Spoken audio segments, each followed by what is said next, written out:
questions you've always wanted to know. Ask Kati anything. Hey everybody, welcome back to another episode of Ask Kati Anything. I'm your host, licensed marriage and family therapist, Kati Morton. I'm so glad that you're here. Today we have 8 questions, all sorts of different topics, a lot about eating disorders, but the first one is about trauma. So let's jump right in. Now this question says, Kati, I've been in therapy for 3 years now to help me work through some childhood sexual abuse and my insane workload from university. I'll be graduating in a month, thankfully. Yay, congratulations. I didn't know anything like that had happened to me until we went into lockdown back in 2020 in New Zealand. All of a sudden I had this memory and I was so confused and shocked. I've had at least 2 other separate memories come back since then, and I'm having a hard time coming to terms with the fact that I may not know everything that went on.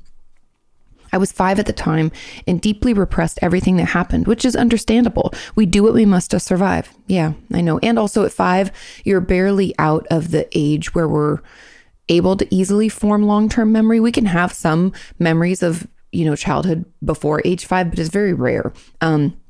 And 5 is around the age when we're able to form those long-term memories. So you're kind of at that cusp, kind of. Okay. But I'm just wondering if you have any advice on how I can accept or come to terms with the fact that I may not ever remember all of the details or events.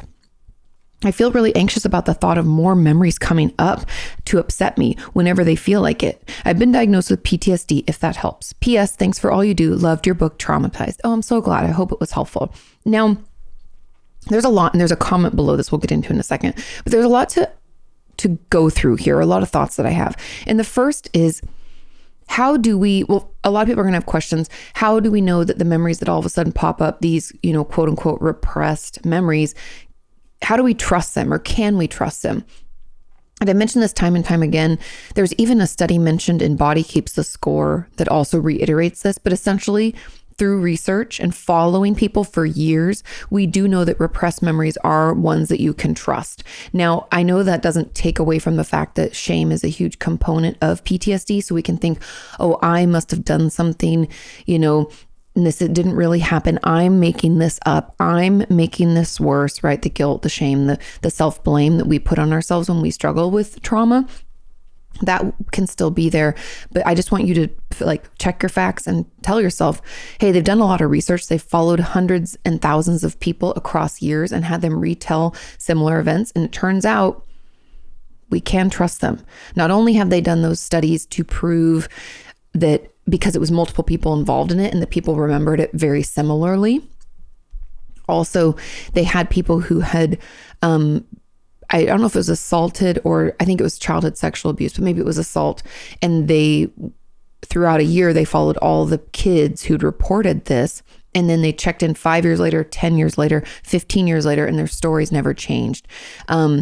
And they also followed a group of people that all of a sudden remembered things. There was I think 157 people in that study. It was women. And they'd come out about being abused in their childhood, and they were in their 20s at the time, and they followed them into their 40s and 50s, and it didn't change. So I know it sounds crazy to be but those are other people. Yes, but we can trust our trauma memories, and we can also trust the repressed memories when they come back, as long as they're not a therapist isn't guiding you and telling you what you remember. You know what I mean? Okay.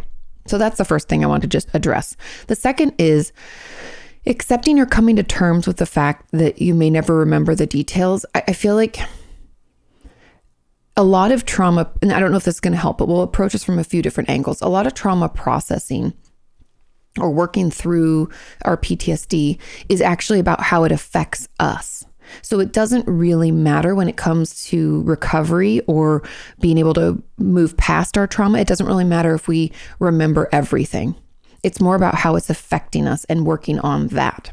Does that make sense? I know we put a lot of emphasis on remembering all the details and talking them through until there's no emotional charge. And yes, that's helpful, and we should do that for the memories we have, but we also can process and work through what's coming up in our bodies and in our life so that we feel better and we can, live a full, fulfilling, healthy life free from flashbacks and things like that, even if we have no memory of why, what happened or why that's what's coming up.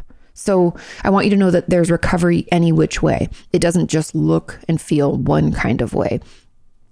Now, coming to terms with it, it's going to take time. And I wish there was an easy answer for this, but everyone's going to be different, because I would be more curious about what comes up for you when you think about this, when you think about the fact that you have these bits and pieces, or maybe you only remember, this chunk from this time.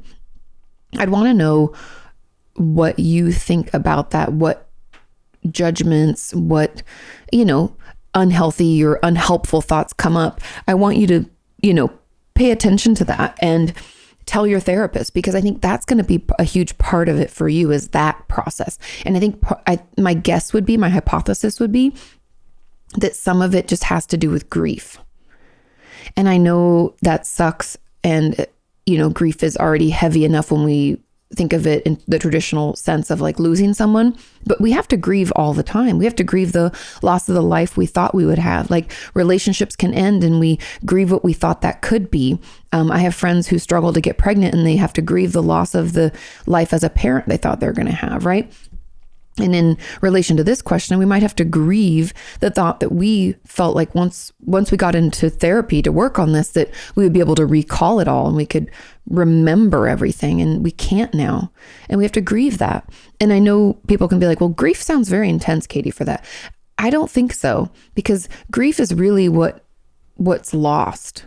And anything can be lost for us, right? And right now it's memories that are lost. And give yourself an opportunity to be angry about it, to be sad about it, to maybe feel the weight of it. And what I'd encourage you to do to work through it is really continue to talk about that grief and that process and what comes up for you. No judgments.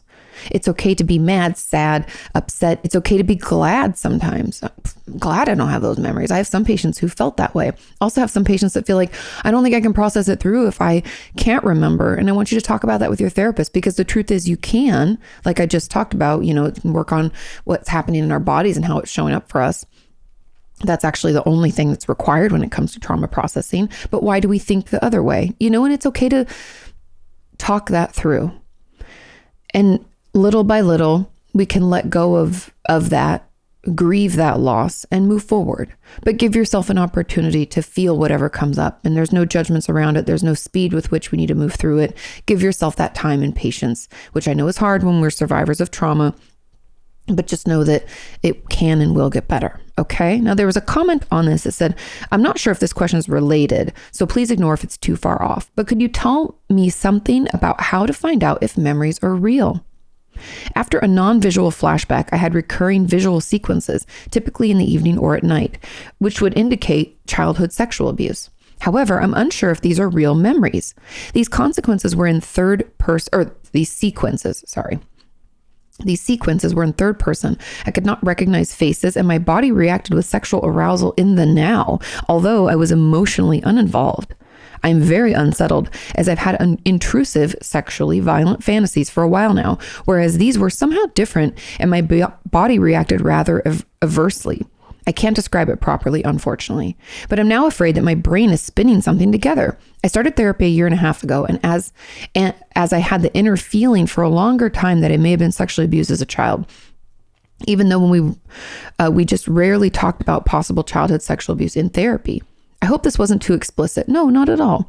But I'm now currently despairing as I cannot assess how true these sequences were.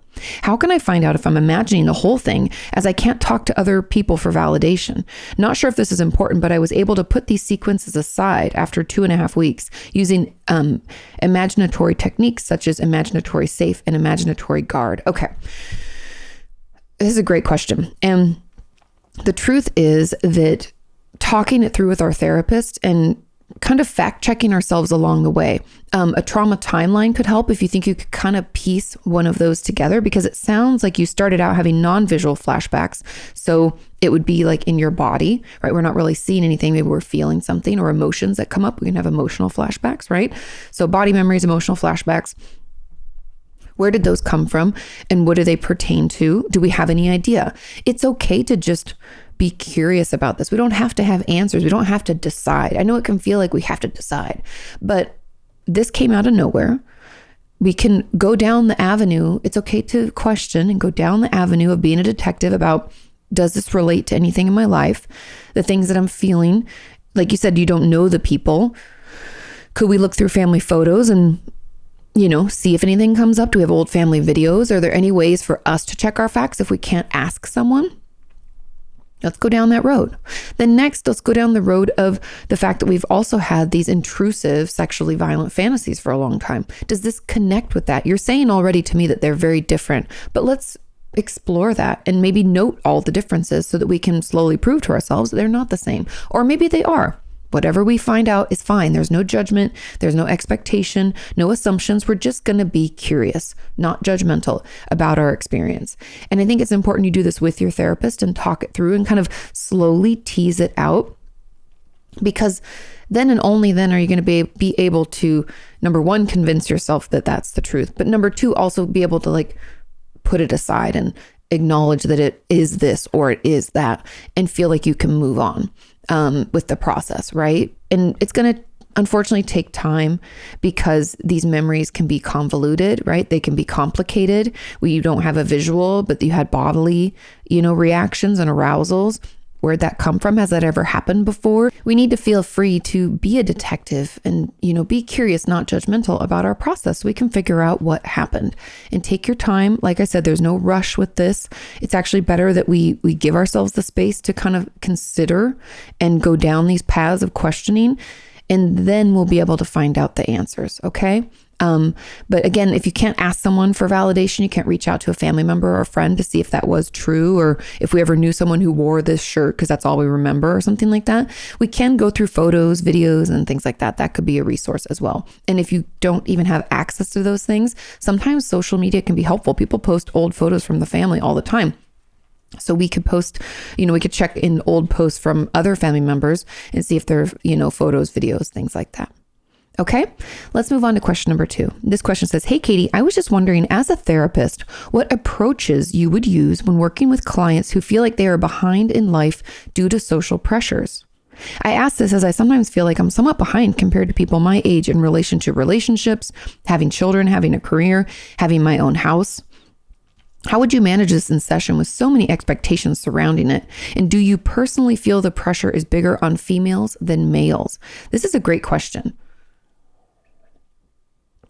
And I wouldn't say that there's a specific type of therapy for this. I lean towards kind of the cognitive behavioral or CBT type therapy because it has to do with our thoughts and our beliefs about things due to societal pressures, right? We're shit talking ourselves and telling ourselves there's a timeline. And we're wondering why we're not abiding by it, right? And what's wrong with me? We can have shame thoughts. What's wrong with me? Why don't I have a relationship or children or a career path or own a home or whatever random, kind of goals we think we're supposed to have, I guess, in life at a certain time. But when I work with clients about this, my first movement is to talk to them about where they think they should be. I let them live in the shoulds for a little bit before I shut it down. Because you guys know shoulding, the perfect statement is you don't should all over it, right? Don't should on your life, because shoulda, coulda, woulda only makes us think that we're not enough, not good enough. Things aren't going to work out for us. We're always less than, right? Or not doing things correctly. It's a very judgmental place to be, that shoulda, coulda, woulda. Or it's really remorseful and we can't go back in time and change things, right? So it's a very negative, not helpful place to be. But I'd let my patients live in it for a little while because I want to hear from them where they think they should be. And after we kind of go through that, and I take notes usually, writing down like the key points, like the person who asked this question, relationships, having children, career, and having my own home, right? Those are those things right now for their age. So I'd let them tell me where they think they should be. And then I talk to them about, where they are at. See if there are different measurements we can use. Are there things that you're really proud of? Like, for instance, Sean and I are never going to have children. We don't want children, but people could think, oh, your life is unfulfilled. Or maybe I could feel pressure from other people in my family or friends saying like, when are you guys you should have kids. You're going to be old and lonely, or whatever judgments people have. If that's where this is coming from directly, if that societal pressure is direct, the thing that I always want to consider is, what's their problem, right? Because if someone's coming at me saying that I should do something, that's a direct representation of where they're at in their life. And so I'll work with my patients to identify those situations where you can point out and be like, wow, they must not be happy in their own life, or they must think, that that's the only way to happiness. Like even some of my friends, I remember them really having a tough time having newborns and then saying to me that I should have kids. And I was like, why? Because misery loves company. And they're like, yes, I want to be able to commiserate with you about how terrible this is. And that had nothing to do with me having kids or not. Do you see what I'm saying? So I think in some ways when we're working through this, we have to be open to having a full view of it.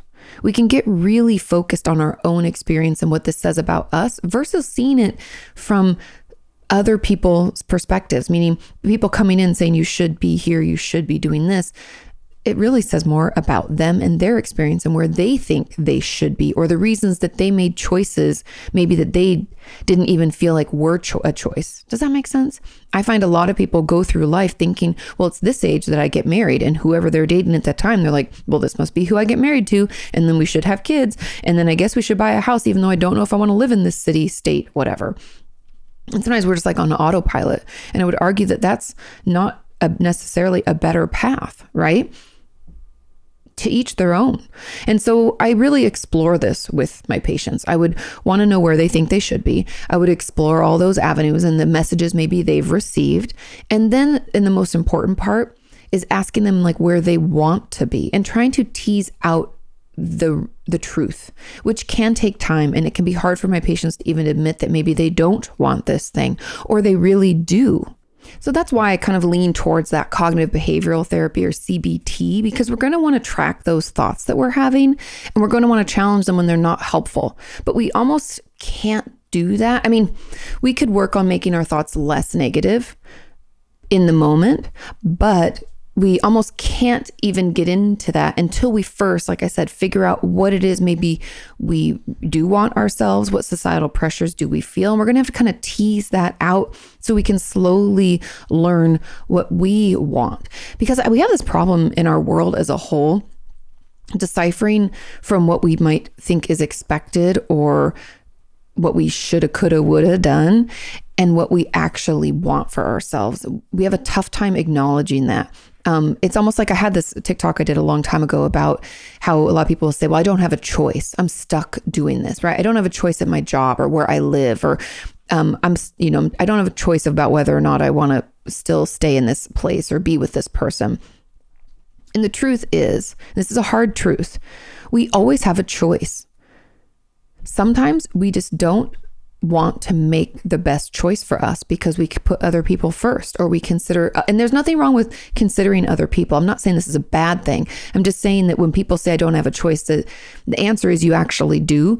You just aren't strong enough or don't feel determined enough, or maybe don't actually want that choice. And so we, at that point, have to decide, are we going to make this tough choice and do this thing for ourselves? Or are we going to give in to this because that's more important and do that? And then whatever decision we decide to make, whatever choice we make, then the part about accepting it and moving forward is going to be huge. So we don't just live in this space of like, I'm so unhappy, I don't even have a choice, I'm just stuck, right? The victim of your own life and your own decisions. That's not a very powerful place to be, right? And I'm kind of getting off topic. So let's just wrap this up here. When it comes to feeling like you're behind in life, the focus in therapy is really to acknowledge the conversation you have with yourself about it, tease out what pressures you feel, where do you think you should be, live in should land for a little while, and then take the most time figuring out what it is that's actually important to you. What do you want to do? Where do you want to be in life? Is it okay for you to be where you are? And kind of coming to terms with that. And that could mean we have to have it's a grieving process, right? We can have like the list of what we think we want or what we know we want and where we're at and what we have, and grieving that difference for right now. Or it might be changing our thoughts into a less negative place, so we're not just shit talking ourselves as we navigate life at our own pace. It might even mean that we alter the people we spend a lot of time with and find people who are like on a path similar to ours, so that we're not constantly told or reminded of, you should be doing this. We might want to be in relationships with people who get it and are like, this is great, you're exploring your options or taking your time, or because they're doing the same, that's really how I work on it. And then the final question on here is, do I personally feel the pressure is bigger on females rather than males? I don't think the pressure is bigger or stronger for either or. I think it depends on the issue. I find my female patients will feel way, way, way more pressure to have relationships and children. And men, and this is just like, I'm talking statistically speaking, I don't think it should be this way, but for a lot of people it is. I think males can feel like owning a home, having a steady career, making good money, being able to support a family is where they feel more pressure. And so I do think there's pressure on both sides.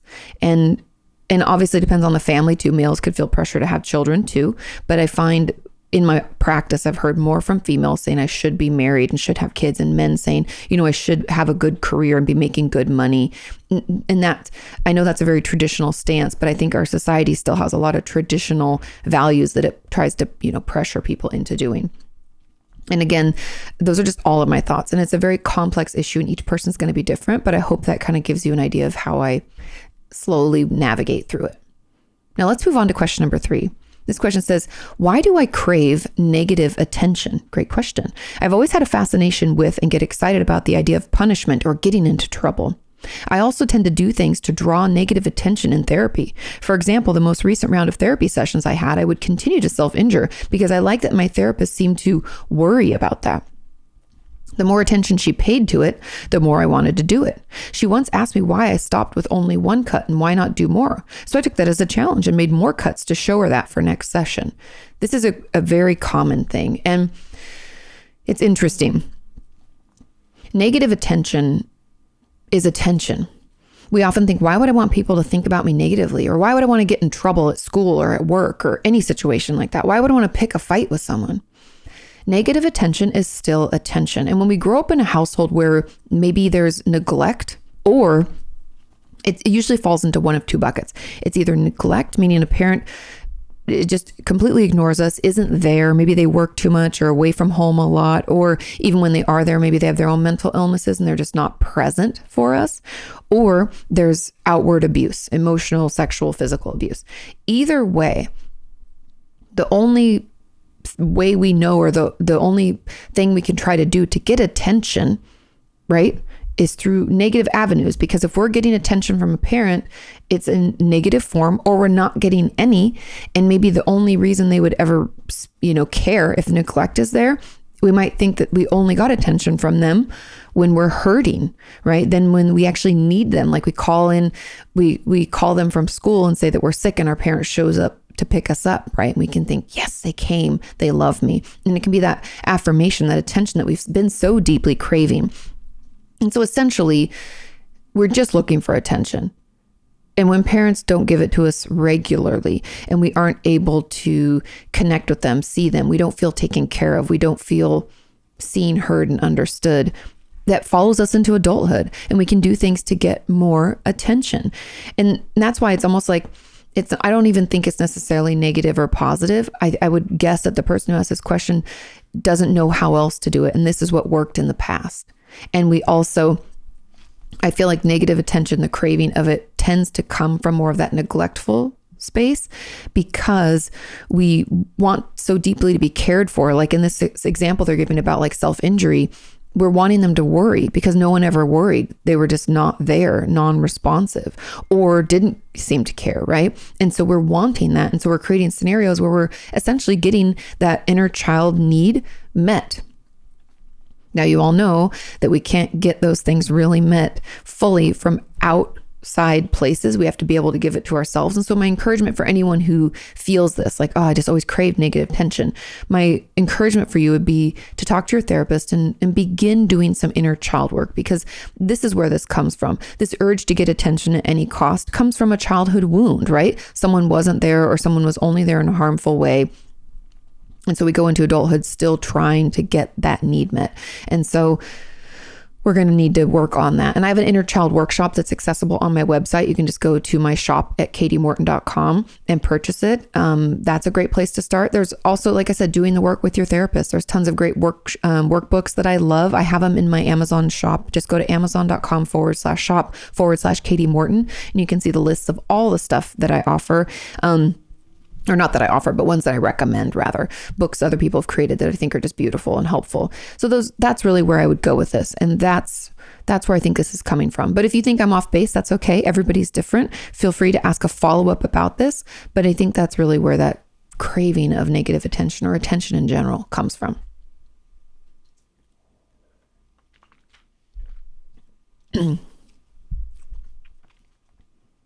Let's move on to question number 4. This question reads, "Hi, Kati and community. How important do you think eye contact is in therapy? Are you getting the most out of therapy, even if you never establish eye contact over a longer period, like 1 or 2 years? The sensitive nature of the therapy setting, makes me feel rather vulnerable and wanting to look somewhere else." Okay, now there are 4 or so comments below this, but let's dive into this part of the question first. How important is eye contact in therapy? I don't think it's the end all be all. It doesn't have to happen for therapy to be effective. It is, however, something that I would want to work on a patient with because, to this person's point, not being able to make eye contact says a lot about what's going on with us. There's a lot of reasons this can happen. Number 1 that comes to mind is my autistic patients, or who have ASD, autism spectrum disorder. Autistic patients struggle to make eye contact. I would want to know the reason behind this difficulty to make eye contact to ensure that they're properly diagnosed and people are getting the support that they need to find ways to work with, not against their brains, right? That's part of it.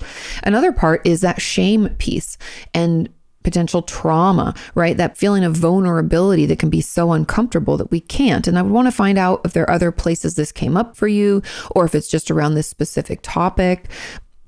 All of that. And I think working with you to figure out where this is coming from, and if it's like a shame, embarrassment, or if it's like vulnerability, I have to look away, if it's a difficulty with acknowledging what is actually coming up for us, I'd want to know more about the why behind it. And in therapy, the funny thing about being a therapist is we're trained to not ask the question why. Why'd you do that?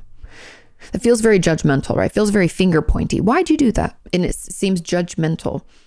So we're taught to ask around that. So for instance, I'm curious about eye contact. It seems to be difficult for you. Is there a reason that you feel it's particularly tough today? Right? Seems much less direct, much less aggressive, much less finger pointy. And so, but that's how we would dig in, because the truth about therapy is we're always looking for that why. That why is the root. And that's where this is coming from. And so I'm very curious about where this is coming from. Is it trauma-based? Is it shame-based, which could be both? Is it the fact that sharing anything personal makes us want to jump inside ourselves? Where'd that come from? Have we never felt safe sharing things personal before? Right? You can see where this is going. Like, where's the pattern? Where did this start? Because things that show up for us in therapy, hardly ever. Like, if I was a betting woman, I would always put my money on, if it's showing up in therapy, it has showed up in our life 100% of the time. But for, fairness, we'll say 99.9%. Therapy is usually just like a concentrated version of what happens in our life. So this difficulty with eye contact, I'd be curious how you do at work or school. Are you able to make eye contact with your friends or family? Are there certain people it's safe with and other people it's not? Why is that, right? Again, understanding that why. So making eye contact in therapy is not a necessary thing per se. However, I think it's a big component of what's going on for you. And so I would want to address that or be curious about that and kind of dig into it to figure out where it's coming from so that we can heal, so that we feel confident enough in ourselves and what's going on, safe and secure enough to look someone in the eye and talk about things that are hard. That will take time, but that's what therapy is about. And so that's really it. You can definitely get the most out of therapy by not making eye contact, but I really believe you should be working to figure out where this is coming from. And if you can do it, what comes up? If you're like forcing yourself to do it, what comes up for you? There's a lot there to dig into. Okay. Now there's a comment on this that says, to follow up, how can I start to work towards eye contact with my therapist as we uncover and work through the childhood emotional neglect, emotional abuse, shame, inner child issues, and a lot of other stuff that I've never told anyone before. I've never been able to cry in front of people after all the childhood emotional neglect and emotional abuse that my parents caused. And I'm just getting to the point where I feel like I could cry in front of her, but making eye contact while talking about any of this stuff or while crying feels impossible. That's okay. I know it can be really healing to see how my therapist reacts to me being vulnerable and crying and see that she isn't like my parents and that she does care. But it also feels terrifying to look at her because I don't want her to see me when I'm broken like this. And it's easier to hide and not look at her.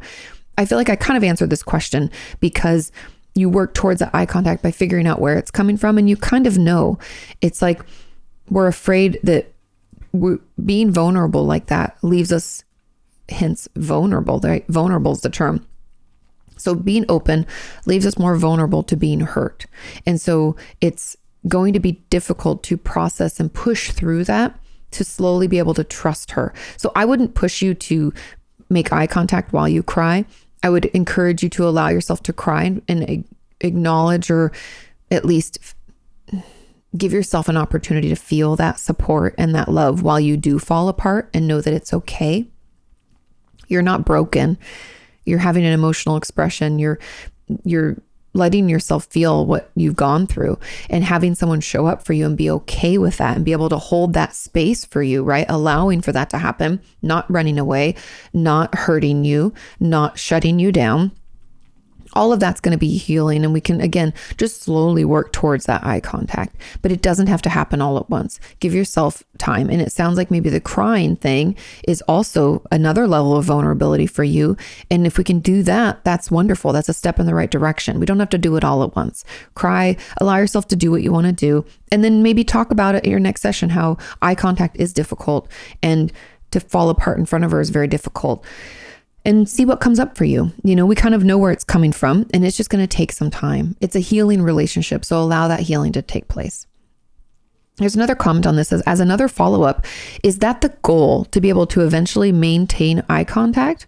I know for me, shame is the main reason I can't hold it. When we do small talk, I can look at my therapist, but the moment we start talking about anything serious, big or small, I cannot maintain eye contact and I have to look away. Does it become easier?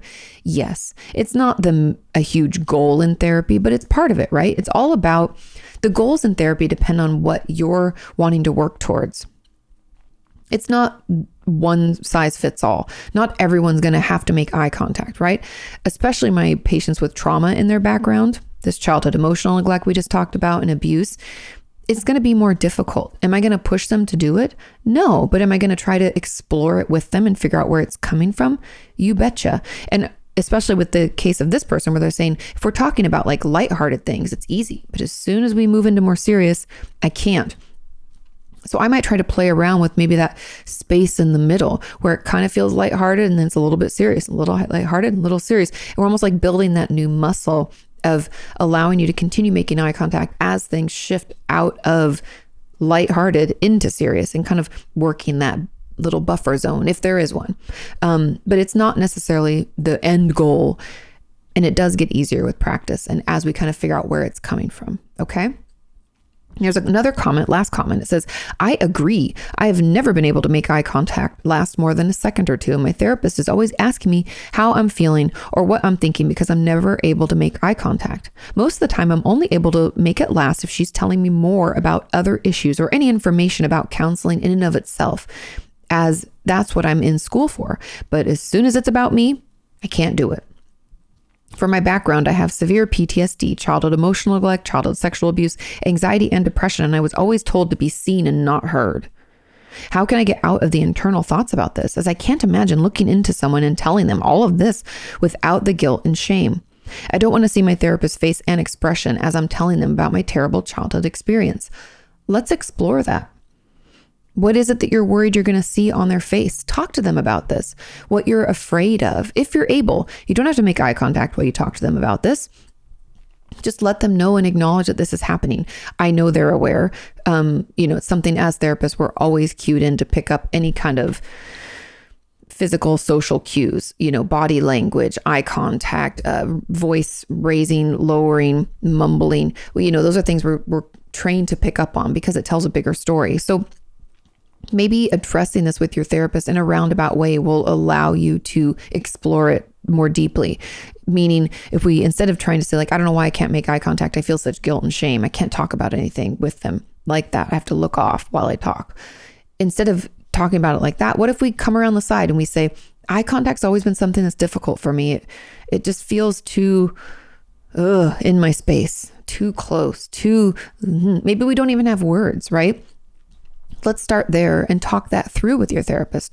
The goal, again, does not have to be to make eye contact, but I'm more interested in the why. Why is it difficult? And for you, it sounds like it's that guilt and shame and the expressions we're afraid of seeing. And could we maybe work towards sharing that with our therapist? What is the expression that we would hate to get? Have we ever looked somebody in the eye in our childhood or upbringing at some phase and had them be angry at the fact that we were crying or upset, or maybe not reactive at all, completely neglectful, or what happened? Let's talk about that. Let's figure that out, because that's actually more important than the eye contact itself. Okay. Let's move on to question number 5. This question says, "Hey, Kati, happy Thursday." Happy Thursday. It says, "My question is, what do you do if a client was self-injuring in session? I have really bad eczema on my hands, and if I clench my fists, all the wounds split open." Ow. Yeah. I found myself doing this in session when we're talking about hard things. I don't know if my therapist has noticed this, but if she has, she has never brought it up. What will happen if I do bring it up? Okay, I've had patients do this. And someone left a comment under this where they talked about like clenching and scratching themselves. I've had patients who struggled with that when talking about hard things. And a lot of my patients don't even notice that they're doing it. I always bring it up. I always notice. But again, you guys have to remember, I specialize in eating disorders and self-injury work. So I'm always looking for these things. And if your therapist doesn't specialize in that, she might not really be aware, because clenching of your fists in and of itself doesn't seem like a self-injury move, right? My patients have like clench their arms in some way with other hands, or scratching of a finger with another finger, things like that. But I'm just acutely aware of any of that kind of movement. So it's just something that I pay attention to. What will happen if you bring it up is that she's going to just be curious about it. Have you done this before? Are there other ways that you've injured yourself? There's going to be more questions. I think it's really important that you do bring it up, because self-injury in that kind of way is incredibly common. Often we can feel like that expresses the pain for us, or that we deserve punishment for even sharing this. It gives us an opportunity to then later care for ourselves in the way our parents didn't. There can be a lot of different reasons that we engage in self-injurious behavior, and it's really important to figure out where it's coming from for you and better manage it through either impulse logs, or maybe you purchase, it's called thinking putty, and you can get it on Amazon. You can get silly putty too, just at like Walmart, Target, on Amazon as well. But I really like thinking putty. It comes in a little tin, and they have like gold ones and ones that change colors. It's just really fun and cool. And you keep your hands busy that way. Or you can purposely bring, like cream and maybe gloves so that your hands don't split, if that's helpful for your eczema. I don't have eczema, so I'm not pretending to be a doctor and understand the best treatments for it. But I'm just saying, are there things that we can do to prevent us from continuing to do that behavior? And maybe we can impulse log that out. If you don't know what an impulse log is, I have it in my book, Traumatized. It's also, you can go to selfinjury.com and click on the link for impulse log. And it's not the best description, but it walks you through pretty slowly and easily about how to use one. And I think it's a great resource. I know some people in our community are like, it's just too childlike for me, but at least it walks you through. So that's another way to, another resource for you. But honestly, to answer your question, if a client is doing it in session, I draw attention to it. I mention it. I say, I've noticed that you're tensing up and grabbing yourself. Are we feeling, pain we think we need to express? Is this self-injurious behavior? And then the questions will come. And it's not like I pepper them with questions like, bop, bop, bop, bop, bop, but I will bring it up, draw attention to it, and be curious about it. Because that's really where the healing comes in, right? Is us learning and being able to figure out why we're doing something. Because like I said, a lot of my patients will say, I didn't even realize I was doing that. And so I want them to realize, so that we can then figure out why and stop it from happening again. Okay. And so that's really what will happen. Nothing else is going to happen. The important part is just to be curious, because maybe you don't even know why, right? And we want to figure it out together. Okay. Let's move on to question number 6. And this question says, Kati, about eating disorder recovery, when do I know that it's time to exercise again? Oh my God, I get this question all the time. Are there quote unquote signs that I can look out for, like having a regular period? Okay, all of my eating disorder folks out there are going to hate this answer, but this is the truth. Your doctor, number 1, has to clear you for it. I know you have to see a doctor. I know that sucks. I know you don't like that. I know you'd like to say, but I've gained weight, or I've managed to eat this way or that way, or I'm not using it to injure myself or to compensate anymore. and you're sure of it, that's fine. And that's great. See your doctor, get the all clear there. And also then your therapist and dietitian. We need our treatment team to agree with us that this is okay, because it's a slippery slope. And when I worked in the inpatient eating disorder treatment centers for years, part of the process was to start out with very mellow, easy exercise, meaning that we would start with walks around the block, checking how we feel, noticing what comes up for us, because we don't want to do too much too fast. And it's not about the exercise itself. It's about what it means for us and our recovery. I don't want you doing it to quote unquote earn food or to make up for a binge. I want it to be a way to move your body to love on your body. And it takes time. And so a lot of it's going to have to be very mellow, basic exercise for a while until we heal that relationship with ourselves. Exercise shouldn't be punishment. And that's really hard for us with the eating disorder past to move into. And so when do you know it's time to exercise again? When you can do it with love and care in a very moderate form without feeling like you're doing it to earn or to make up for food. Okay. And yes, a regular period is part of it, but that's part of like your body healing itself kind of, and isn't necessarily directly linked to exercise. Okay. That's it.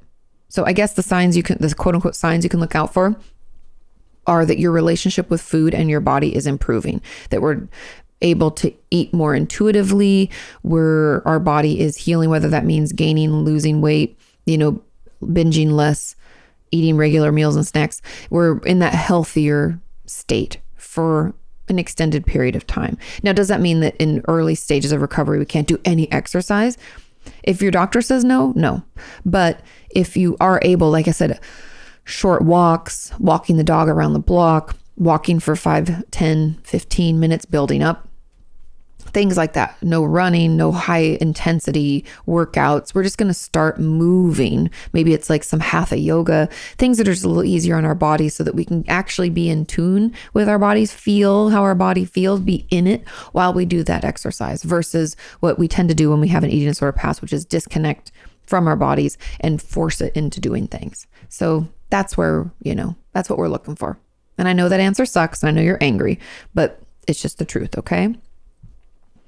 Let's move on to question number 7. This question says, I have an eating disorder, anorexia. The problem is that despite my lack of intake, I keep gaining weight. I'm 46 years old and I'm wondering if that's why. I have a registered dietitian and an eating disorder therapist. And even though I'm trying to work on recovery, this constant weight gain is really distressing for me. How do I be at least neutral with the idea of gaining weight and about food? I feel like I should give up on it all and let things be the way they're going to be. No matter what I do, it doesn't help the craziness in my head anyway.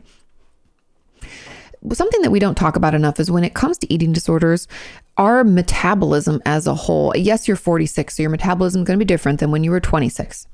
I know that sucks, but that's just what happens in our bodies as we age. It changes. Hormones change, metabolism rates change, energy levels change. We change, right? We change each and every day. So there's that component of it, yes.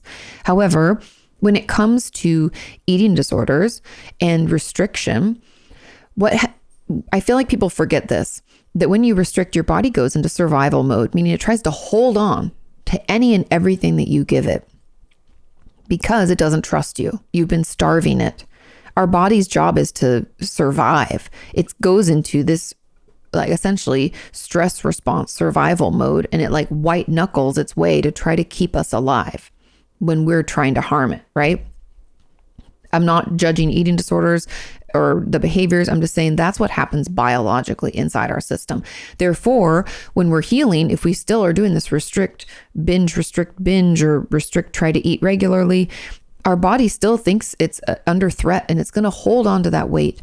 And when we're regaining and becoming more, weight stabilized or weight restored or whatever term you're more comfortable with, we usually start to gain it around our middle, which is super triggering for people. But it's because, think of our middle, I'm talking like, belly to shoulders. Our middle's where all our important organs are. We can survive without an arm. We can't survive without a stomach, Maybe you can, I guess, if you have like all this external stuff, but I'm just saying that our body does its best to keep this stuff okay. And so it holds weight around our middle until we've been weight restored for a while and it feels safe to redistribute. So then it will go out to our arms and our legs and things like that. So there's this uncomfortable period of weight gain, and it's just part of the healing process. And does it fucking suck? Yes, it fucking sucks. And it's a really tricky time for a lot of my patients in recovery. But anyways, I don't want to get too off topic. I would encourage you to talk to your dietitian and therapist about this, to know, at least if you are able to check the facts, know that if you continue to eat food regularly and don't do this yo-yoing in and out of eating disorder behaviors, this weight gain or really struggle with weight restoration and maybe even holding weight around the middle is going to go away more quickly and it will be more stabilized. I know the eating disorder tells you, oh, I'm just going to continue gaining weight forever and ever and ever and ever. And I'm going to, look like this, and we name call ourselves. I'm going to be this way or that way. We can shit talk. This is going to be terrible. I'm going to get so heavy, blah, blah, blah, blah, blah, blah. That's not the truth. Is our body gaining weight? Probably. Why? Because it needs it, because we've been restricting it. And the thing that I think is the hardest for a lot of us, and even those of us who don't technically have diagnosable eating disorders, is body image struggles, right? Wishing that my body looked like your body, or you wish your body looked like somebody else's body, when our bodies are just different.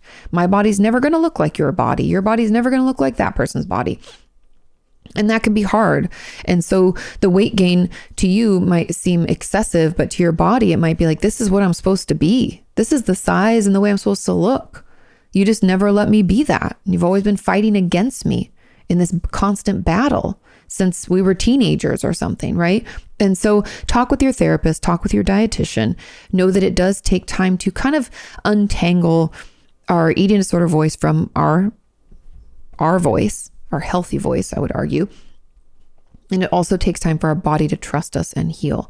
And we have to, and this is the shitty, sucky part about recovery, is that we have to give it that time and space to do the healing.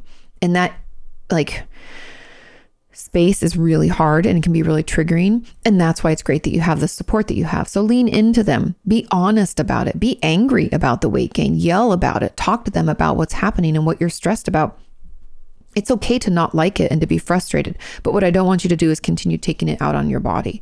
I want you to talk about what's coming up and why it's so distressing. And I don't know if you figured this out yet, but I'm very curious about the purpose your eating disorder serves. What is it helping you cope with? Is it, trauma from our past? Is it addiction in another way? Or is there something else going on? Do we have, maybe we were bullied as a kid? What does it help us cope with? Is it anxiety? Depression? I don't know. I'm just very curious. And so allow yourself to be curious about that. Figure out where it's coming from, because if we can heal that wound, the urge to restrict does go down. And that's almost like hitting it with the 1-2 punch, right? We're getting support for the food and the body image and all the shit that comes up with eating disorder recovery. Then we're also working on the reason that it exists. So we're trying to take away that urge as much as possible. And I know it's a lot. Also know that there are intensive outpatient programs, or IOPs, as well as PHPs, partial hospitalization programs. If you need more support, I know it sucks when we get older and we have jobs and careers and families and be like, I can't take time off. I'm telling you, if you need more support and you want to go inpatient for a few weeks, I highly encourage that you do it. It can not only speed up our recovery process, but get us that extra support so that we maybe don't feel so shitty for as long. Okay? Just throwing it out there. Okay. Final question number 8. It says, Kati, I'm trying to recover from an eating disorder, but it's really difficult because whenever I eat, I just feel sick and overly full, even though there's no way that I could be full because I'm not eating enough to warrant that. Will I ever stop feeling overly full and sick and exhausted after eating? It triggers me to purge, not to lose weight, but just because I feel so sick. I feel like I can't do school anymore because my eating disorder has me nutrient deficit. Oh, it has me, nutrient deficit, which makes me exhausted and depressed. But I feel like I can't eat either because then I'm just exhausted and sick. I have too much to do in a day to be feeling like this. I'm feeling hopeless and there doesn't seem to be a good solution. Okay. we need to get you into therapy ASAP. Also, possibly a dietitian if you can afford one, if you have one in your area. I highly encourage you to do that. And if they offer them in your school, reach out to see a therapist there, because it's usually free or very low cost. And that makes it, a little bit easier for you to sustain. Also, make sure you ask them what they're going to share with your parents if they share anything, and make sure you're informed on that. It's important that we are, especially if we're under 18. If you're over 18, they can't tell your parents anything unless you approve of it and you give what's called informed consent. You have to sign a form. Just throwing that out there. However, when it comes to this feeling that you're having, the reason that you're feeling this overly full is because of how triggering it is for you to eat and what I would call emotional fullness. I think we can all agree that there are times when we feel so stressed out that we do one of two things. We can feel full immediately and not want to eat, or we can feel like a bottomless pit and we can just eat, and we never feel full. I don't know why our bodies do that. You can read and do a bunch of research on what's called the lizard brain. It's essentially this connection between like our stress response and our survival mode, which would be our stress response, but you could call, our limbic system lights up, things happen, and our digestion and our stomach fullness. That's why a lot of people when they get stressed, they feel nauseous, they get diarrhea, we get heartburn. There's that direct connect from our stress response into our entire digestive system. Like I said, if you want to read about the lizard brain, it's very fascinating. You can dig into it. That's what's happening here. And for you, this emotional fullness is meaning that when you do sit down to eat, you're already so stressed out to the max, eating stresses you out even more. And you're like, I immediately feel sick and full. And you're not full, and but your brain is telling you that you are because of that emotional fullness. And so what I would encourage you to do, and something I have my patients do, is before we eat, it's really part of intuitive eating, and this might be too much for you. You might need to be in therapy for a while or more intensive treatment before you get there. But check in with yourself before you eat on how emotionally full you feel. 10 would be like, I'm about to lose my fucking mind. 5 is like, I'm in the middle. I'm okay. 0 or 1 is like, I feel amazing. Great. This is easy. I'm so light. Things are good. Life is good. Today's a great day. Best day ever. Right? So pay attention. Notice your hunger and fullness in your body, and then also notice your emotional hunger and fullness, and check in on that. And if you're feeling emotionally full, I encourage you to journal, reach out to a therapist, talk to a friend about it. If anxiety is part of it and we need to like dump some of that stress response, maybe we do a full body shake, maybe we splash cold water in our faces. We're going to have to do some things to kind of bring that down, because otherwise, if we are always at a 10, every time we sit down to eat, we're going to still feel nauseous and overly full. It's going to hit us every time. And unless we have emotional support around eating, like through a therapist or at treatment, or maybe even a really close friend who's supportive, it's going to be hard for us to push through. And I would encourage you, if you're able, to stop that purging. Since you're saying it's not to lose weight, it's because you feel kind of nauseous. I want you instead to try to breathe through it and try to do some of those things like the full body shakes, journaling, because what you're trying to get out actually isn't the food. You're trying to get out those emotions and that overwhelm. And I know it can feel complicated and you're like, no, it's the food. It's not. Logically also, you're like, there's no way that I feel full because I haven't eaten enough to feel full. You know that, but your body emotionally is full. So let's try to take the edge off of that emotional fullness before we sit down to eat and see if that helps. It'll also be great therapeutically, because we all need to take some edge off sometimes and express things that are coming up for us. It could even, if journaling and the things I mentioned are just too difficult, it could be trying to identify one emotion that's coming up. Are we feeling hurt, sad, angry, upset, isolated, misunderstood? I don't know. There's the whole feelings wheel. You can just go to feelingswheel.com. You can look at that and, pick a couple of those words. At least try to help yourself acknowledge what's coming up versus feeling like it's happening to us, right? We want to take our power back. And part of that is just through that acknowledgement that this is emotional. This is an emotional response. It has nothing to do with the food, even though it feels like it does. It has everything to do with what our body and our mind are going through. And the fact that we're trying to keep stuffing things down emotionally. So the idea of stuffing food down our throats feels like too much. So hang in there. It does get better. But we're going to have to take that edge off first in order to be able to eat and tap into hunger fullness cues in a real way. And like I said, therapy, a dietitian can be incredibly beneficial during this process. Okay? Thank you all so much for sending in your questions. Thank you for tuning in. Thank you for sharing this podcast. A lot of you asked, like, how can I help, Kati? The best way you can help is by sharing and telling someone about this podcast so that we can grow as a community. I love you all. Have a wonderful rest of your week. Do your homework, and I'll see you next time.